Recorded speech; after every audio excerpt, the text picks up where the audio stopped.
How's everybody doing today? I'm Zen from Web3Auth, and here I have Eric.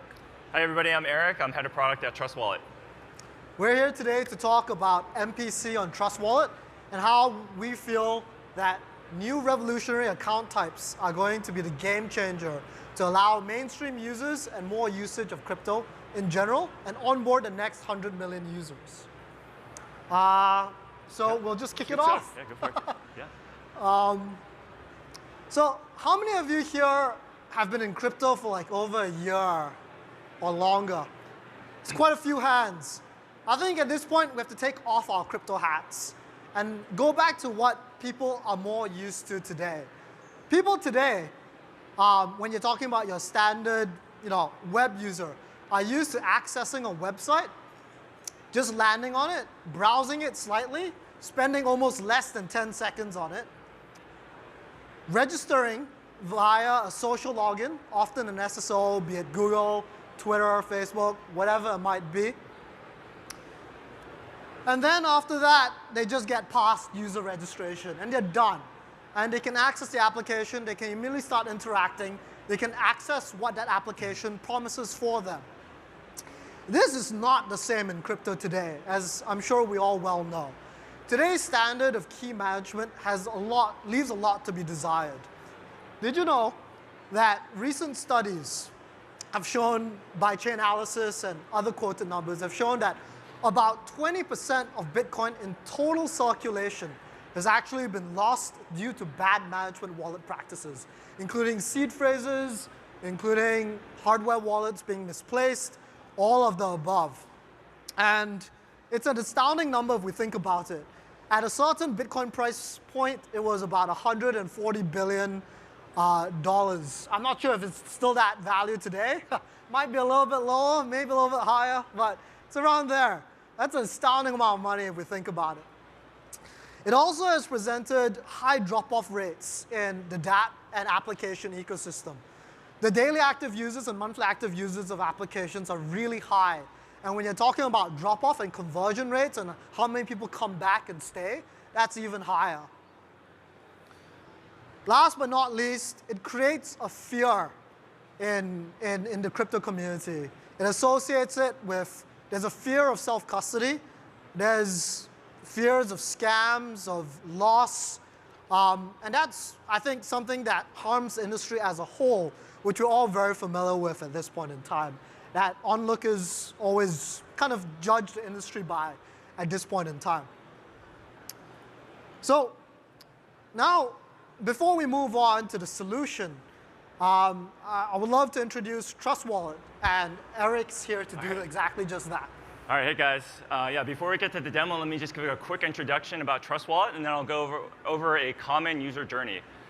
So in 2017, our founder had a vision. He wanted to really simplify the complex, and ultimately all he wanted to do was manage all his crypto from the palm of his hand. Fast forward to now, we've expanded from mobile to browser extension, and we have over 10 million monthly active users across our mobile and our new browser extension that just launched last year. At the same time, we've expanded our coverage. So much like Amazon is the A to Z of everything, it's the everything store, we want to be the same thing. We have everything from Algorand to ZK Syncs, and upcoming soon, we'll have Sui once they go on mainnet. Best of all, we're going to be the one-stop shop. You can buy, sell, stake, swap, and even view NFTs all from one place. And so now to just a common user journey, right? So we just launched a McLaren F1 NFT promotion. So this attracts a lot of normies, a lot of people who, unlike you guys in the crowd, have been in crypto for a while. They want to go get this NFT. Now, when you think about these scales of value and friction, when friction becomes too heavy, people will just give up. And I think you see this a lot with this NFT drop. So just imagine wanting to get this NFT, and then you realize, oh, I got to go download a wallet. You sign up for the wallet, and now you even see all these new steps that are really foreign to you. I got to go find a piece of paper. I got to go understand what a seed phrase is. Where do I store this? And then I have to go verify it within the app just to say, OK, I've written this down. And this is all before I even get to step 7, which is getting the actual NFT. So we think that we can really smooth out the rough corners of Web3 onboarding right now by partnering with Web3 Auth. And let's imagine what that would look like. What would that look like today with our browser extension in Web3 Auth? This is in beta right now. And so imagine you wanted to go get that NFT. The first thing you do is download the extension, and now you're going to see a screen. I'll jump to the demo as it starts loading, but you'll see a screen where now you can see familiar platforms like Telegram, Gmail, as well as Discord. And from there, let's go here. Sorry. I thought we're not going to do a live demo because I'm not that risky, but also these pre-made ones as well are not always so smooth on the internet. But all right, so I'm going to download Trust Wallet extension. I'm going to pick a method to go ahead and create my wallet here. So pay attention because it's really fast. I'm going to go ahead and pick Google because that's what I'm familiar with. As I'm logging in, we're going to actually offer a second layer of security here as well, a mobile OTP code. You can set this up now, or you can set it up later. Once you're done there, we'll drop you straight into Trust Wallet. Now you can go get that NFT. You can go earn by staking. You can now access all the DeFi you want. So that's the demo, and I'll hand it back over to Zen. Thanks, Eric. So that's reducing onboarding from what used to be 5 to 10 minutes to, how long was this video? About 30 seconds in total. Drastically increasing what, first off, is conversion rates. So seed phrases statistically are terrible. They do about 15 to 22% in conversion rates from a user downloading the application and getting past that onboarding phase. With MPC on Trust Wallet and Web3 Auth, we almost triple that rate. This number is driven from early user tests as well as other applications which have had similar UI, UX improvements. So the next metric to really think about is time, right? We reduced onboarding just from your typical 5 minutes that it takes to onboard to a seed phrase. 5 minutes is the minimum. When you're talking about somebody who's less technical savvy than most of us in this room, you're talking about like up to 10 to 15 minutes for somebody to get set up with a seed phrase.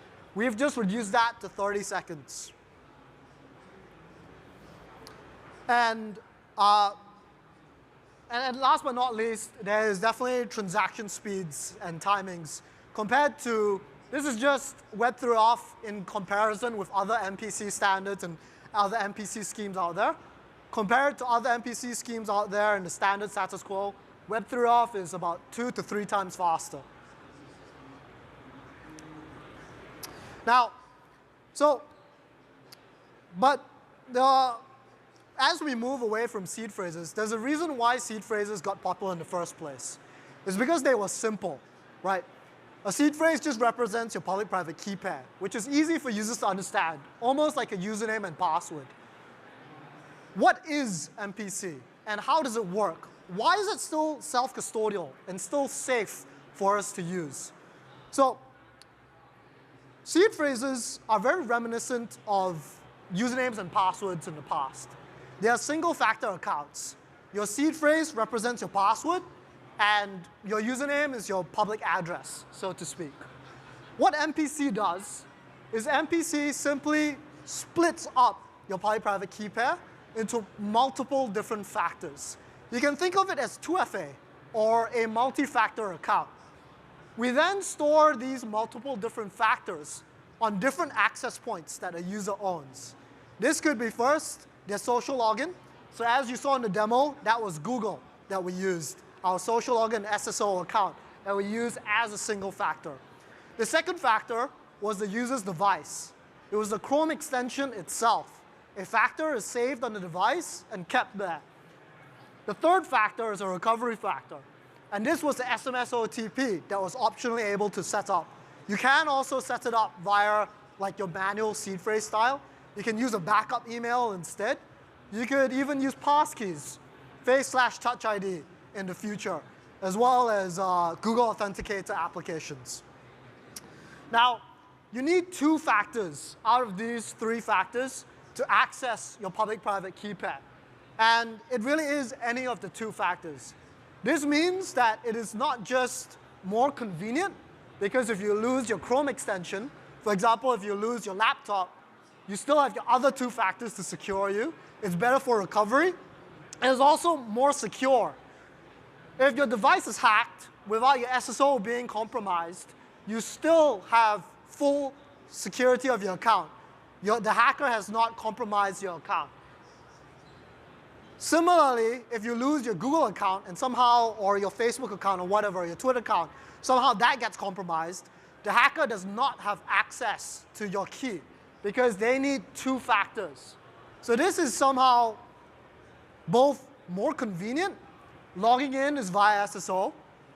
It is better in terms of recovery. You can lose any of the factors and still have the confidence that you can get access to your account, as well as it is more secure. There we go. Those are the icons to accompany the different factors. So what's next for Web3 Auth and Trust Wallet? We've just launched the closed beta of Trust Wallet with Web3 Auth's MPC. And very soon we'll also be integrating, right now the closed beta comes with email backups, SMS OTP, and manual backups. But we'll also be adding other ways to authenticate and secure a user's account, including authenticator applications like Authy, Google Authenticator, including passkeys, which leverage Face/Touch ID, and so on and so forth. We'll also be looking at increasing the threshold of security. So right now, the user requires a threshold of 2 factors to access their public-private key pair. But this is dynamic, and this is flexible. We can increase this to 3 factors, or even 4 factors, for a greater level of security if you want to keep a larger amount of assets on these accounts. We're also looking at potentially mobile support in the future, and that's about it. So talk to us if you want to find out more. And also, we have a Q&A session. That's about it for us talking up here. We thought we'd keep it more casual and answer any questions that you might have. Eric, would you like to come back on stage? So feel free to direct your questions either to myself about Web3 Auth or Eric about Trust Wallet, and really just ask us anything.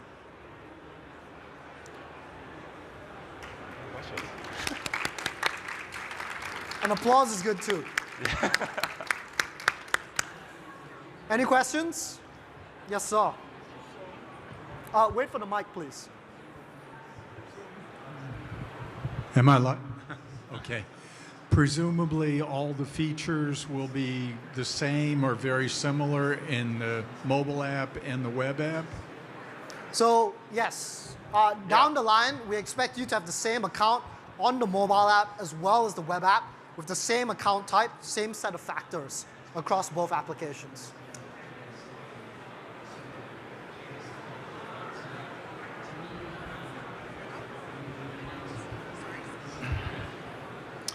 Can you speak to the client side of what you're seeing from an industry standpoint? Maybe the industries that you're seeing really get excited about this type of MPC offering, use cases that you guys are excited about, first movers? Yeah, so I can share a story from my days when I was at Meta. So I was actually working on the NFT project there. And one of the biggest problems that we were focused on at that time was, what's that drop-off rate for the NFT drop that I was just mentioning? And I think that whole journey was a huge pain point. So I see this can actually attract a lot of Web 2 companies that want to get into this space because they know this is going to make the user journey much more seamless. It'll have a much higher conversion rate.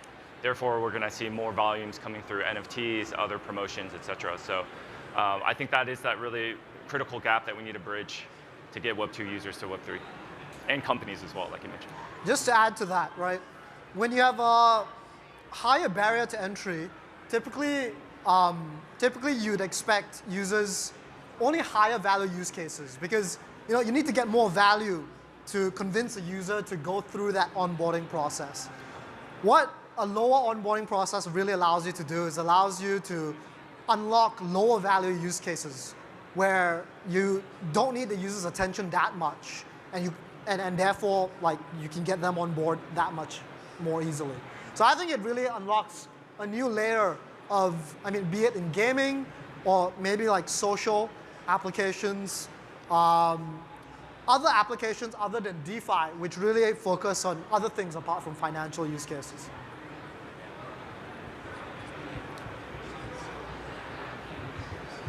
Hey guys, just on your right. Sorry, I was about 10 minutes late to the presentation, so if you already answered this, I apologize. I saw the example whereby you're using SSO or one of the social profiles to log in using MPC. How does that work for KYC, and if I want to interact with a completely self-custodial decentralized wallet without KYC? Absolutely, I'll take that one. So in particular, whilst you do use your social account for a factor to secure a single factor of your account, it only secures that one factor. It doesn't create a link from that one factor to your main public address. Neither Trust Wallet's backend or Web3 Auth knows what your actual public-private key pair is. Only you do. So we know that you've logged in, and we know that you're a user of Trust Wallet, but we don't know what's your public address, and there's no linkage there. Exactly, it would be technically impossible.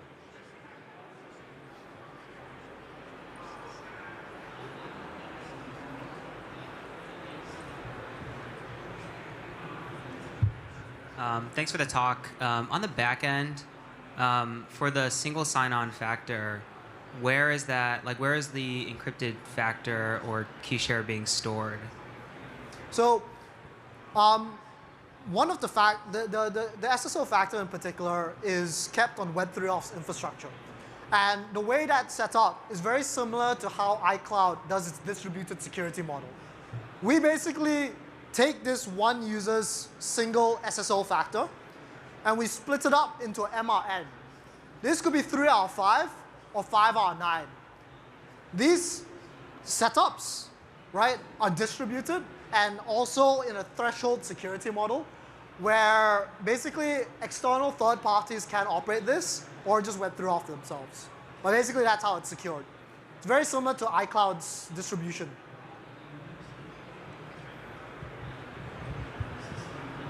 Hey guys, what are you guys doing to drive developer adoption? Our SDKs are really easy to use. But I think in particular, that can be answered on several different levels. We have if you want what Trust Wallet has today, you guys can really dive in and start playing around and really get that set up. We have SDKs ranging from plug and play, which is easily integratable within a couple of hours, to Core Kit, which is what you see on Trust Wallet. Completely white labeled experiences, seamless, Web3 Auth doesn't even exist, right? So you can take your pick and explore how you will. We also have hackathons and stuff, we sponsor hackathons, and if you'd like to learn more, our head of DevRel is actually down here, and he can talk a lot more about those initiatives. I'll also use this as a shameless plug for Trust Wallet. We actually have dev tools on our browser extension, so you can have one tool to test all the different networks we support. Yeah, so you can just also, instead of building a wallet, use Trust Wallet, That's a much easier approach. That's right. There we go. That's right. Hey guys, so just a quick question. Is this wallet agnostic? So if I have another wallet that also supports Web3 Auth, can I migrate my keys in some way? How easy or how difficult is that? So there is import and export. There is also export. There is import and there will be export. But in particular with Web3 Auth, two applications have, let's say it's Trust Wallet, right, as one application. Let's just say it's random application B or something like that, right? If you use Trust Wallet to connect to random application B, obviously you're using Trust Wallet, which is the same account. But if you're, let's say application B has integrated it differently, we're just key management. So we have to keep those two things different and separate. in particular. All right. Any other questions? Oh, we got one more. Hi. So I work for a company where I think we would like to keep the key shards for our customers on a self-hosted service. Is that possible? You with can run the Web3? infrastructure yourselves. It's like there's a bit of DevOps work involved. It's a little bit more of an enterprise solution, but definitely talk to us and we can make that happen. Thank you.